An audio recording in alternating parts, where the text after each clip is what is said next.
आज जब आप कहते हैं पुराना हैदराबाद में हमें, ओल्ड हैदराबाद में हमें सर्जिकल स्ट्राइक करने की जरूरत है, आप जिन्ना से तुलना कर रहे हैं अभी भी बैठकर ओवैसी की, तो क्या हम माने कि ये पाकिस्तान का हिस्सा है, ये इस देश में मैंने नहीं तो है? आपसे कह दिया, अगर इन्होंने कहा कि मौलाना आजाद की तरह है तो फिर वंदे मातरम सरस्वती वंदना से ऐतराज नहीं होना चाहिए। अगर ऐतराज है तो ये सबसे पहले जिन्ना ने किया। साबित कीजिए ओवैसी जी अपनी देशभक्ति। वंदे मातरम नहीं बोलूंगा। साबित कीजिए अपनी देशभक्ति।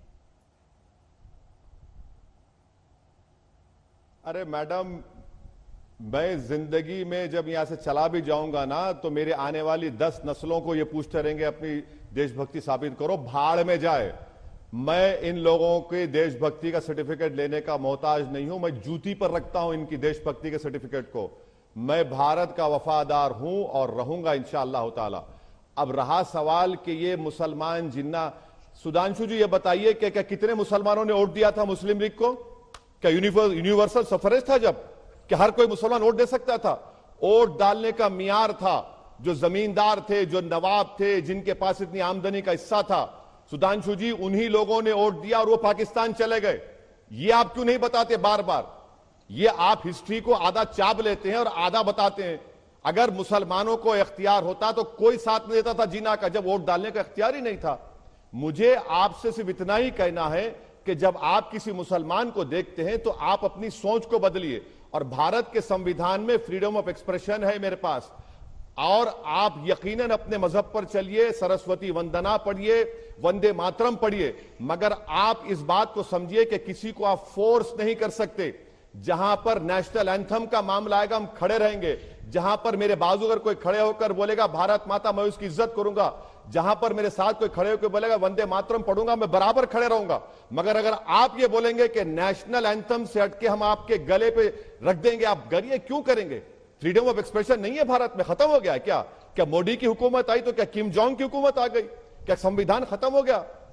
सुधांशु जी, तारीख को पढ़ लीजिए और तारीख को पढ़ के कहिए, वो जिना थे वो भाग गए पाकिस्तान को। हमको भारत से हमेशा मतलब था।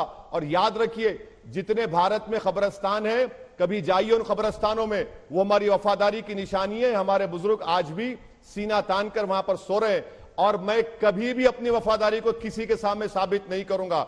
भाड़ में जाए, जो करना है कर लो मुझे आप। मैं भारत का था, भारत का रहूंगा।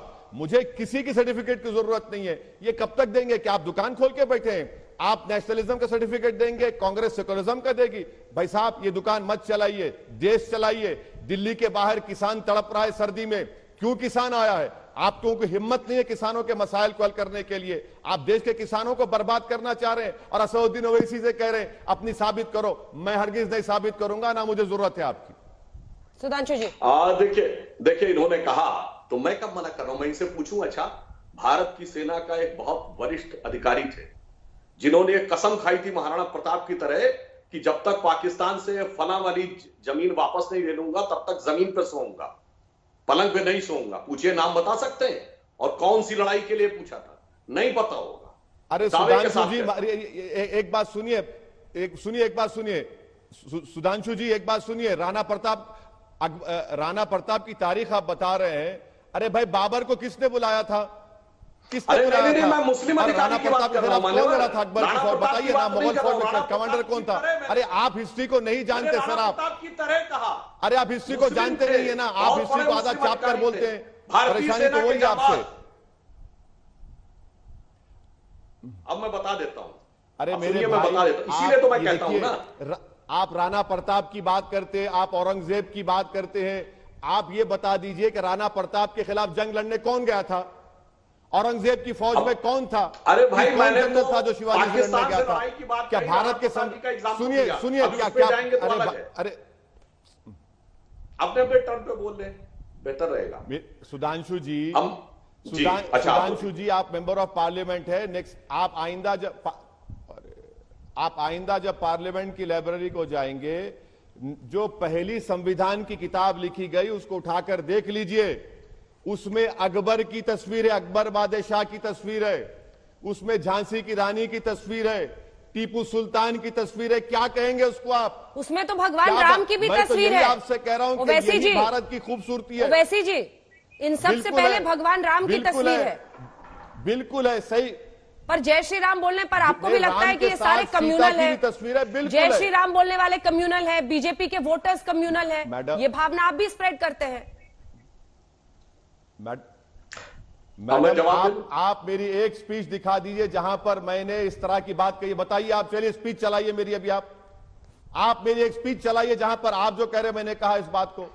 मैं तो आपको, आप तमाम को बता रहा हूं कि भारत की पहली संविधान की किताब में ये तमाम चीजें हैं। तो सर, राम की तस्वीर है, ओवैसी जी, सीता की तस्वीर है, ठीक है। गुरु नानक की तस्वीर है, टीपू सुल्तान, सब ये तो यही तो खूबसूरती है भारत की। जो बीजेपी कहते हैं कि सर्जिकल स्ट्राइक करेंगे, भारत की पहली सरकार है जो भारत के एक इलाके पर सर्जिकल स्ट्राइक करती है। भारत के बाइज्जत शहरियों को पाकिस्तानी, रोहिंग्या, अफगानी कहती है। और अरे आपका इंदिरा जी, होम तुमने मिनिस्टर काफी बोल दिया। एमओएस एक सेकंड, लेकिन इसी लेकिन शहर लेकिन का है। ओवैसी जी सुनिए ना, खूबसूरती तो उस अंदाज में भी है ना जिसका इस्तेमाल आप करते हैं। आपने ये नहीं कहा कि BJP as a political party बर्बाद हो जाएगी लेकिन हैदराबाद का नाम नहीं बदल पाएगी। आपने कौन से शब्द इस्तेमाल किए? इनकी नस्लें बर्बाद हो जाएंगी लेकिन ये हैदराबाद को भाग्यनगर नहीं कहेंगे। आप भी जिस अंदाज में बिल्कुल। बोलते हैं, आप भी एक संदेश देते हैं ना।